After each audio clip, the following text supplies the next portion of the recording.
Damian Cross adjusted his platinum cufflinks as the elevator ascended to the 42nd floor of the Sterling Financial Tower. The numbers on the digital display climbed steadily, each floor bringing him closer to what would become the most significant merger in quantum computing history.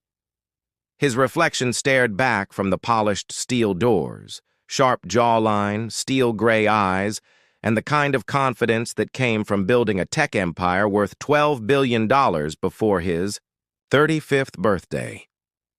The elevator chimed softly as it reached its destination. Damian stepped into the marble-lined corridor, his Italian leather shoes clicking against the floor with purposeful rhythm. Today, Cross Quantum Technologies would acquire Meridian Systems, a deal that would cement his position as the undisputed leader in quantum processing technology. His phone buzzed with a message from his assistant. Board members assembled. Documents ready for signature. Congratulations in advance, Mr. Cross. Damian smiled slightly. Victory always tasted sweeter when it was inevitable. The boardroom triumphed.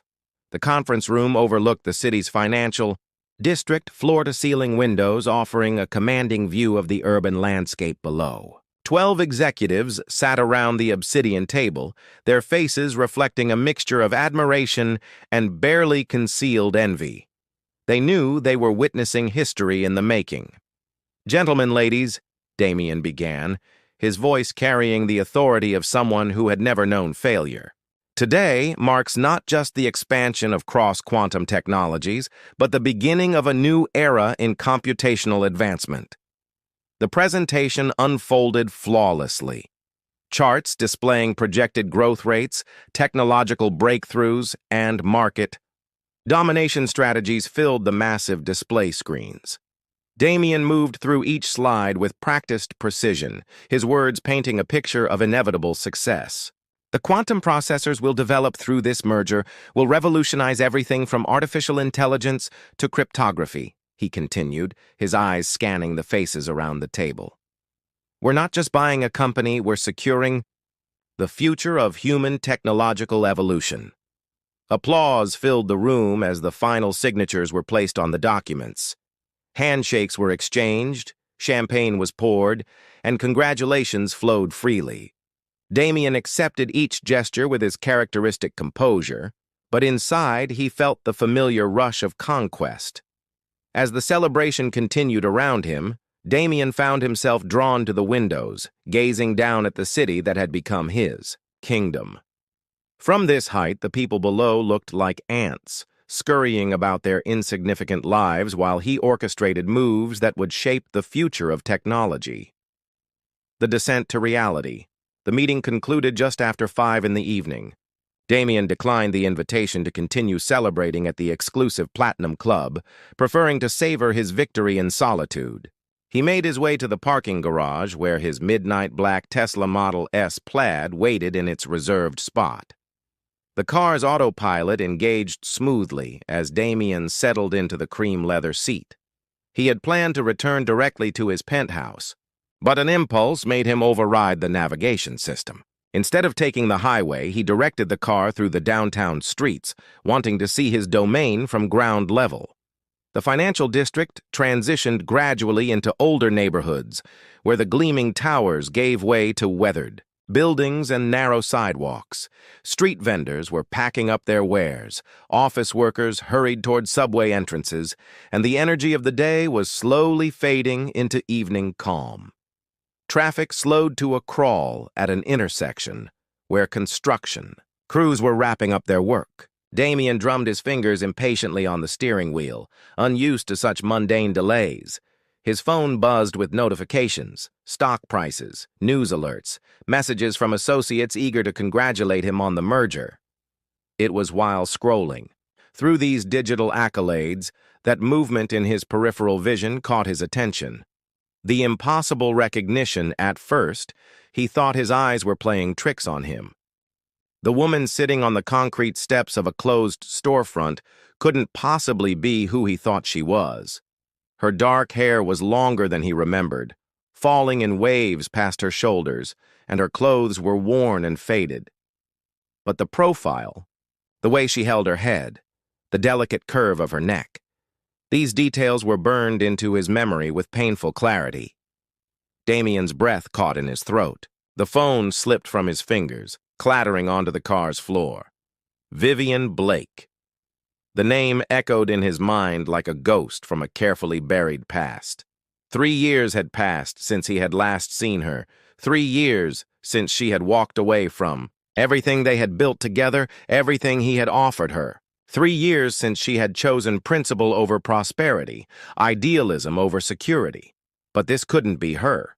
The Vivian he remembered had been polished, confident, brilliant. A rising star in biomedical engineering with offers from every major pharmaceutical company. She had worn designer clothes, lived in a luxury apartment, and commanded respect in boardrooms filled with executives twice her age. The woman on the steps bore little resemblance to that memory. Her jeans were patched at the knees, her jacket was too large and clearly second-hand, and beside her sat a cardboard sign with words that made Damien's chest tighten. Anything helps. God bless. The traffic light changed and cars began moving. Again. Damien's Tesla crept forward, but his eyes remained fixed on the figure on the steps. As he drew closer, any remaining doubt evaporated. Despite the changes, despite the circumstances, it was undeniably her. Vivian Blake, the woman who had once shared his dreams, his bed, and his deepest ambitions, was homeless. The confrontation, without conscious thought, Damien pulled the car over to the curb, ignoring the honking horns of frustrated drivers behind him. His hands trembled slightly as he turned off the engine, his mind reeling with questions and emotions he had thought long buried. He sat in the car for several minutes watching her through the tinted windows. She wasn't actively begging. Instead, she seemed lost in thought, occasionally glancing at passers-by but making no effort to engage them. Her posture spoke of resignation rather than desperation, as if she had accepted her circumstances with a quiet dignity that somehow made the situation even more heartbreaking. Finally, Damien forced himself to open the car door. The sounds of the city rushed in, traffic, distant music, the chatter of pedestrians, but all of it seemed muted compared to the thundering of his own heartbeat. He approached slowly, his expensive shoes feeling foreign on the cracked sidewalk. When he was close enough to cast a shadow across her seated form, Vivian looked up. Their eyes met, and the years collapsed in an instant. Her face registered shock, then something that might have been shame, before settling into a mask of careful neutrality.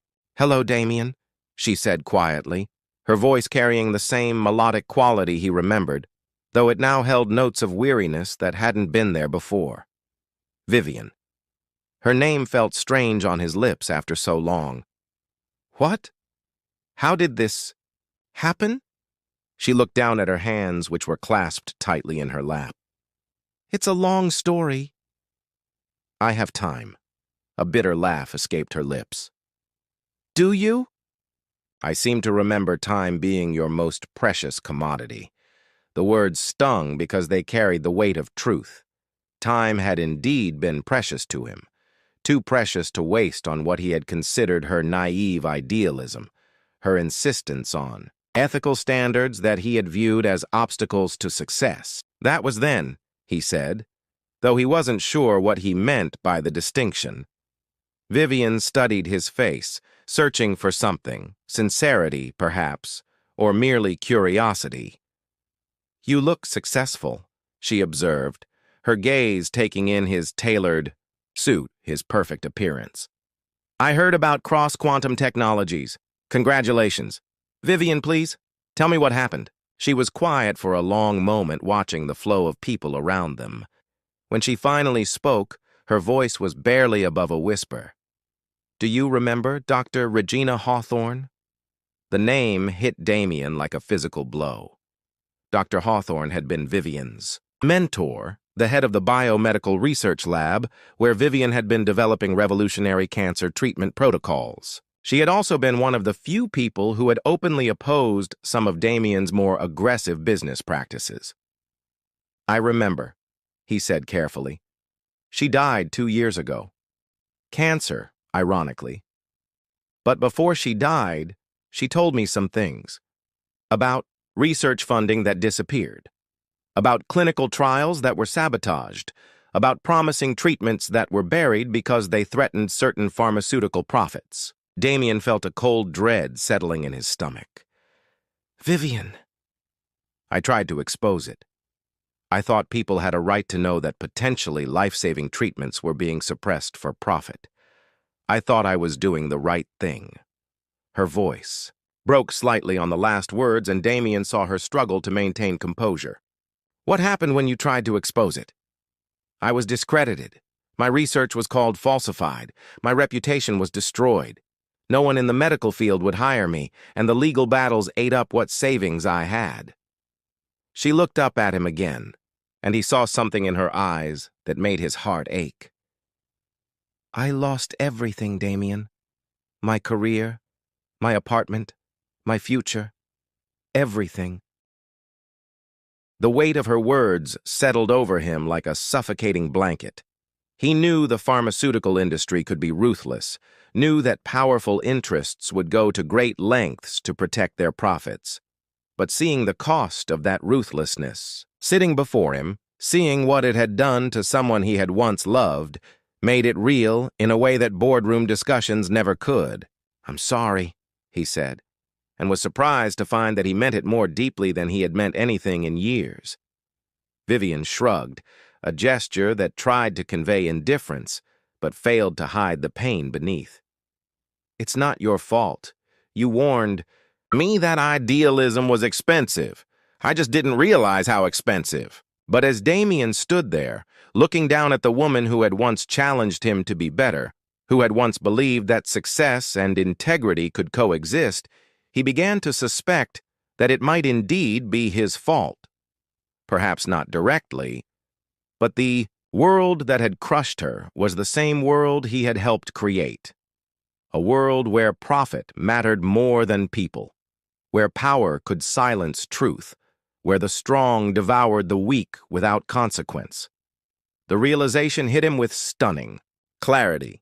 In building his empire, in becoming the kind of man who could close billion-dollar deals without flinching, he had become complicit in the very system that had destroyed the woman he had once loved.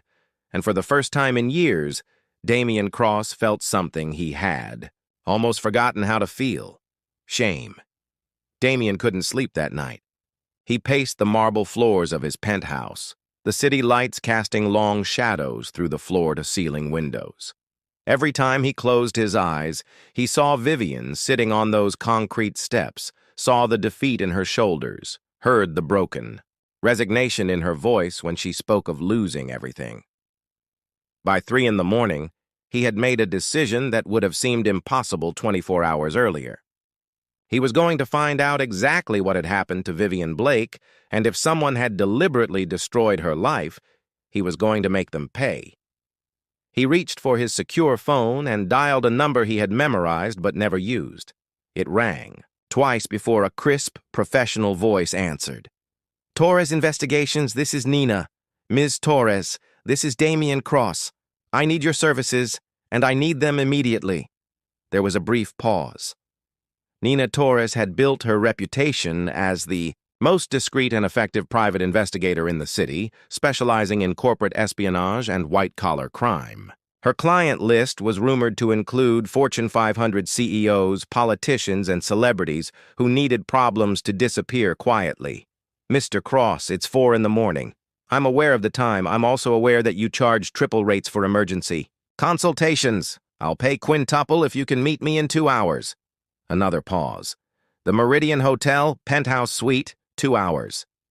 The line went dead.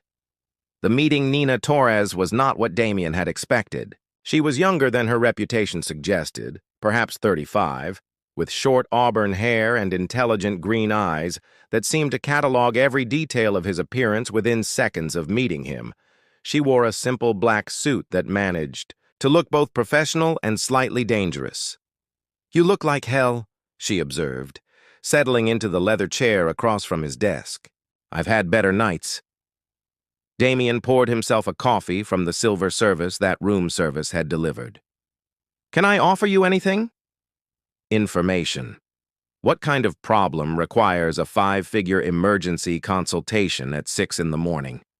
Damien had rehearsed this conversation during his sleepless night, but now that the moment had arrived, he found himself struggling with how much to reveal. Nina Torres had a reputation for absolute discretion, but she also had a reputation for being ruthlessly pragmatic.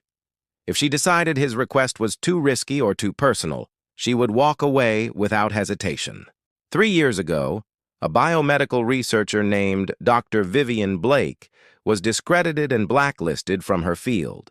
Her reputation was destroyed, her research was called fraudulent, and she lost everything. I want to know who was responsible and how they did it. Nina's expression didn't change, but Damien caught the slight narrowing of her eyes that suggested increased interest. What's your relationship to Dr. Blake? We were involved. Romantically. Before her career was destroyed. And you think someone targeted her specifically because of that relationship? I don't know. That's what I'm paying you to find out. Nina opened a small tablet and began making notes with a stylus. Dr. Blake was working on cancer treatment protocols at the Hawthorne Research Institute before her fall from grace. Her mentor, Dr. Regina Hawthorne, died of cancer 2 years ago. Blake claimed that pharmaceutical companies were suppressing effective treatments to protect profit margins. Sound familiar? Damien was impressed, despite himself. You already know about this. I make it my business to know about high-profile professional destructions in this city. Dr. Blake's case was particularly interesting because the evidence against her appeared so suddenly and so comprehensively. In my experience, that level of coordinated character assassination requires significant resources and planning. So you think someone deliberately targeted her? I think someone with considerable influence and deep pockets wanted Dr. Vivian Blake's voice silenced permanently. Nina looked up from her tablet. The question is whether you're prepared for what I might find. Sometimes the truth is more expensive than ignorance. Find the truth, Damien said without hesitation. Whatever it costs. The discovery Nina worked fast. Within 48 hours, she had compiled a preliminary report that made Damien's blood run cold. She delivered it in person, arriving at his office with a thick manila folder and an expression that suggested she had uncovered something significant. You're not going to like this, she said, placing the folder on his desk. Damien opened it to find photographs, financial records, email transcripts, and what appeared to be surveillance reports. The first document was a bank statement showing a series of payments totaling $2 million, made from an account registered to a shell company called Meridian Holdings. Meridian Holdings, Nina explained, is owned by a network of subsidiaries that eventually trace back to someone you know very well. She placed a second document on top of the bank statement. It was a corporate registration form, and the name at the bottom made Damien's hands clench into fists. Jasper Reed, your old business partner, Nina continued, apparently took Dr. Blake's research very personally. According to the communications I was able to recover, he saw her anti-pharmaceutical stance as a direct threat to several investments he had made in traditional cancer treatment companies. Damien stared at the name, memories flooding back. Jasper.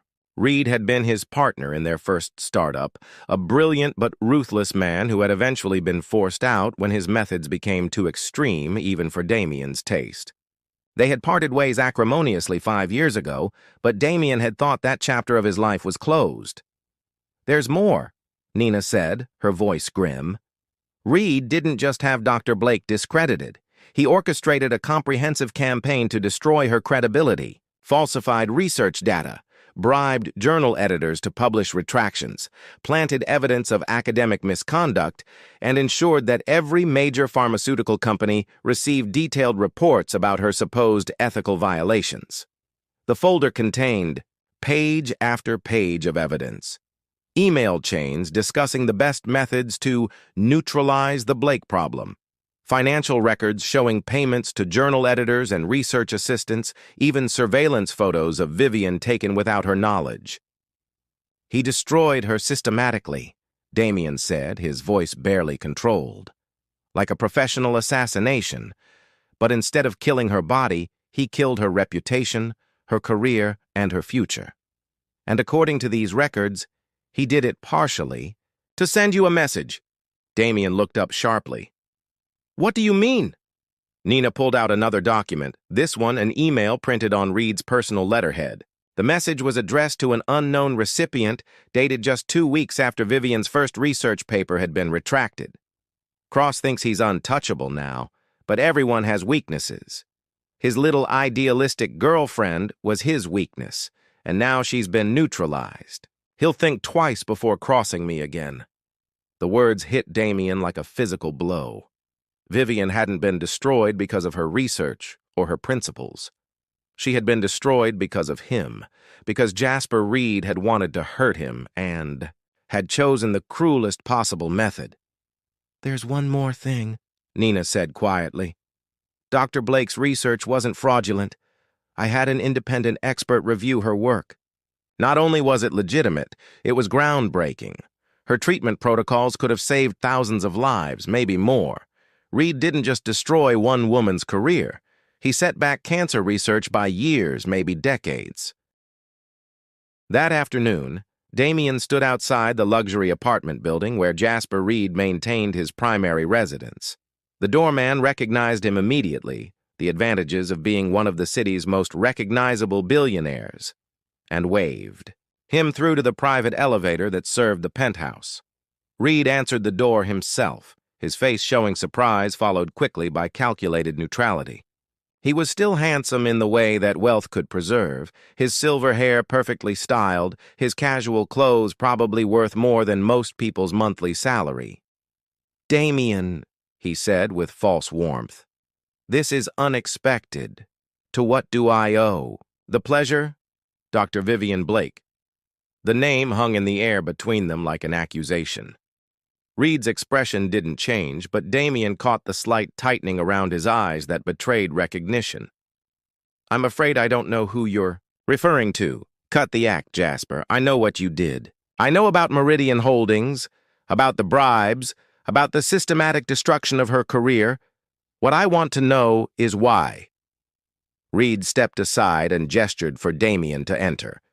The apartment was decorated in minimalist luxury, all clean lines, and expensive materials that conveyed wealth without warmth. You always were too sentimental, Reed said, pouring himself a drink from a crystal decanter. That woman was a threat to legitimate business interests. Someone had to handle the situation. Someone? You destroyed her life because you wanted to hurt me. I protected both of us. You were getting too close to her, too influenced by her naive idealism. She would have dragged you down eventually, made you weak. I simply accelerated the inevitable. The casual cruelty in Reed's voice ignited something violent in Damien's chest. She was brilliant. Her research could have saved lives. Her research threatened billions in pharmaceutical investments. Lives don't matter if they bankrupt the people. Trying to save them. You're a monster. Reed shrugged, apparently unmoved by the accusation. I'm a businessman, and frankly, I'm not sure why you care. You've done quite well for yourself since she disappeared from your life.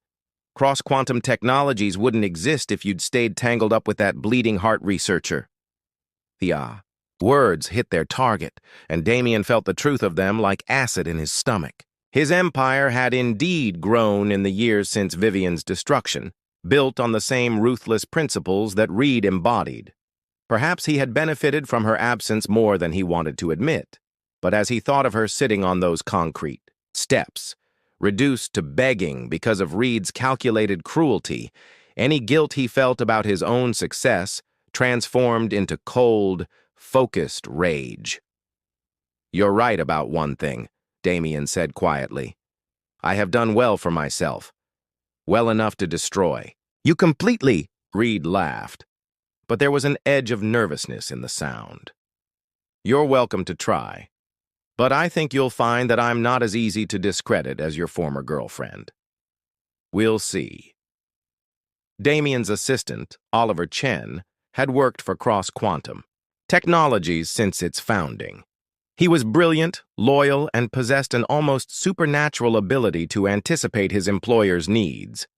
When Damien called him at midnight requesting an emergency strategy session, Oliver arrived at the penthouse within 30 minutes, armed with coffee, legal documents, and the kind of focused intensity that had made him invaluable. "We're going to destroy Jasper Reed," Damien announced without preamble. Oliver didn't even blink. "What did he do?" Damien handed him Nina Torres's investigation report.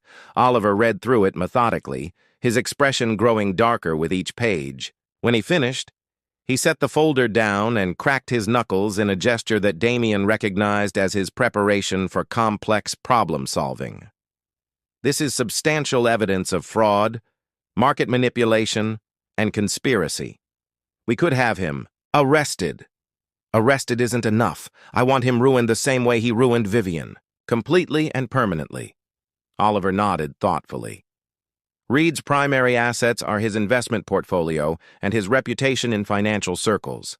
His pharmaceutical investments are particularly vulnerable right now due to pending FDA regulations. If we could accelerate the collapse of those investments while simultaneously exposing his illegal activities, do it. There's something else we need to consider," Oliver said carefully. "Dr. Blake, what do you want to do about her situation?" Damien had been thinking about this since leaving Reed's apartment.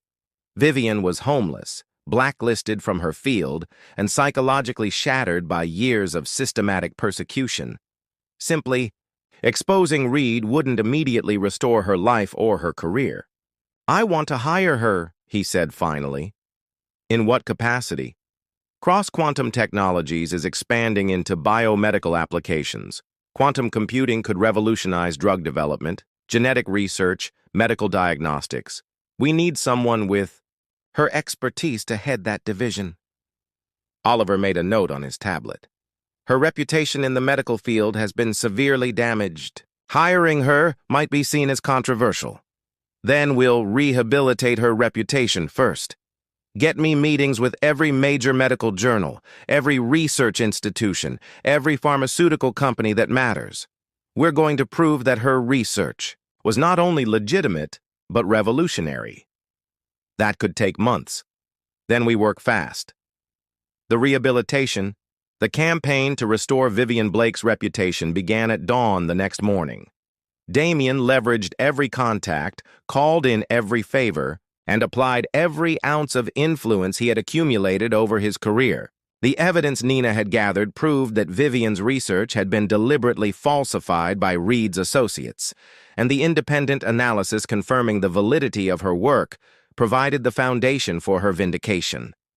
Within a week, 3 major medical journals had published retractions of their previous retractions, acknowledging that Dr. Blake's research had been unfairly maligned. The pharmaceutical companies that had blacklisted her quietly removed her name from their prohibition lists, unwilling to be associated with Reed's increasingly exposed conspiracy. But Damien knew that professional rehabilitation was only part of what Vivian needed. She also needed to know that she hadn't been forgotten, that someone still believed in her worth and her potential. He found her at the same intersection where their paths had crossed again, though this time she was standing.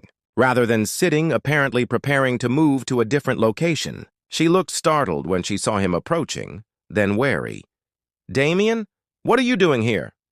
"I have an offer for you," he said without preamble. "But first, there's something you need to know about what really happened to your career." He handed her a condensed version of Nina's report, watching her face as she read through the evidence of Reed's systematic campaign against her. Her expression cycled through disbelief, anger, and finally a kind of grim satisfaction. "Jasper Reed," she said finally. "I should have known. He always hated that you dated someone who questioned the pharmaceutical industry." "You knew him?" "We met a few times at your corporate events. He made it clear that he thought I was a bad influence on you." She looked up from the report. What happened to him? He's finished. His assets are frozen pending federal investigation. His pharmaceutical investments collapsed when the FDA accelerated their regulatory review, and his reputation is destroyed. He'll be lucky to avoid federal prison. Vivian absorbed this information with less satisfaction than Damien had expected. Instead, she simply looked tired. So that's it? Justice served? That's not why I'm here, Damien said. I'm here because cross-quantum technologies is expanding into biomedical applications, and I want you to head the new division. Your research, your real research, could save thousands of lives if we can scale it properly using quantum computing resources. Vivian stared at him for a long moment. You're offering me a job? I'm offering you a chance to finish what you started, to prove that your research was worth all the pain Reed put you through. She was quiet for so long that Damien began to worry she would refuse. When she finally spoke, her voice was barely above a whisper. I don't know if I can do it anymore. It's been 3 years since I've worked in a real lab, since I've been part of legitimate research. What if I've lost it? You haven't lost anything, Damien said with absolute certainty. You're still the same brilliant woman who developed revolutionary cancer treatment protocols. You're still the same person who was willing to sacrifice everything for the principle that medical research should serve patients, not profits. Tears began to form in her eyes, and for a moment she looked like the confident, passionate researcher he had fallen in love with years ago. Why are you doing this? She asked. Damien considered several possible answers. Guilt, justice, professional, necessity. But in the end, he chose honesty. Because I never stopped loving you. Because destroying Reed felt good, but it doesn't undo the damage he caused. Because I want to spend the rest of my life making sure that nothing like this ever happens to you again. The new beginning. 6 months later, Dr. Vivian Blake stood before a packed auditorium at the International Conference on Biomedical Innovation. She wore a navy blue dress that Damien had bought for her, though she had insisted on paying him back from her new salary. Her hair was styled professionally, her posture was confident, and her voice carried the authority of someone who had not only survived professional assassination, but had emerged stronger. Ladies and gentlemen, she began, I'm here to present preliminary results from the Cross-Quantum Biomedical Division's integration of quantum computing with targeted cancer therapy protocols. The presentation that followed was flawless. Vivian described how quantum processing had allowed her team to model molecular interactions with unprecedented precision, leading to treatment protocols that were not only more effective than traditional approaches, but also significantly less toxic to healthy cells. From his seat in the back of the auditorium, Damien watched with pride as his colleagues, some of the most brilliant minds in medical research, listened with rapt attention to every word. The same research that Reed had tried to bury was now being hailed as a potential revolution in cancer treatment. During the question period, one of the senior researchers in the audience stood up. Dr. Blake, there have been questions about the legitimacy of your early research in this field. How do you respond to critics who suggest that your previous work was compromised? Vivian's smile was gentle but confident. My previous work was indeed compromised, not by any scientific or ethical failures on my part, but by a systematic campaign of fraud and market manipulation designed to protect certain pharmaceutical investments. Thanks to the investigative work commissioned by Cross-Quantum Technologies, those responsible have been exposed and prosecuted. More importantly, independent analysis has confirmed that my original research was not only legitimate, but groundbreaking. The applause that followed was thunderous. After the presentation, Damien made his way through the crowd of congratulating colleagues to reach Vivian. She was glowing with the kind of satisfaction that came from work well done and recognition justly earned. How does it feel? He asked. Like coming back to life, she said simply. They walked together toward the conference center's garden terrace, where the evening reception was being held under string lights and starlight. The conversation around them buzzed with excitement about the implications of Vivian's research, but Damien found himself focused entirely on the woman beside him. "There's something I need to ask you," he said, as they reached a quiet corner of the terrace. Vivian turned to face him, her expression curious and slightly amused. "If it's about the budget for the next phase of research, the answer is yes. We're going to need more quantum processors." "It's not about the research." Damien reached into his jacket pocket and withdrew a small velvet box. "It's about us." Vivian's eyes widened as she recognized what he was holding. The ring inside was a vintage Art Deco design, elegant and understated, with a single brilliant diamond surrounded by smaller stones, arranged in a pattern that reminded him of molecular structures. "Vivian Blake," he said, dropping to one knee despite the formal setting and the curious glances of passing conference attendees. "You've already changed my life in ways I never thought possible. You've made me a better man, a better businessman, and a better human being. Will you marry me?" For a moment, Vivian just stared at him, her hands covering her mouth in surprise. Then she began to laugh, not mockingly, but with pure joy. "You're proposing to me at a medical conference," she said, in front of half the biomedical research community. "I couldn't wait," Damien admitted. "I've already wasted 3 years. I don't want to waste another minute." "Yes," she said, reaching down to pull him to his feet. "Yes, absolutely yes." As he slipped the ring onto her finger, the small crowd that had gathered around them burst into applause. Someone shouted congratulations, someone else called for champagne, and within minutes they were surrounded by well-wishers and colleagues eager to celebrate both Vivian's professional triumph and their personal happiness. But through it all, Damien found himself thinking about the moment when he had first seen her again, sitting on those concrete steps with a cardboard sign. He thought about the path that had led them from that point of despair to this moment of joy, and he realized that sometimes the most valuable acquisitions couldn't be bought with money or negotiated in boardrooms. Sometimes the most important deals were about redemption, forgiveness, and the courage to choose love over profit. As Vivian leaned against him, her engagement ring catching the light from the string bulbs overhead, Damien Cross finally understood what it meant to have truly succeeded in life. It had nothing to do with stock prices or market dominance or billion-dollar mergers. It had everything to do with the brilliant, compassionate woman in his arms and the future they would build together, a future where success would be measured not in dollars, but in lives saved and justice served. The quantum tycoon had finally learned the most important lesson of all, that the heart's calculations were the only ones that truly mattered.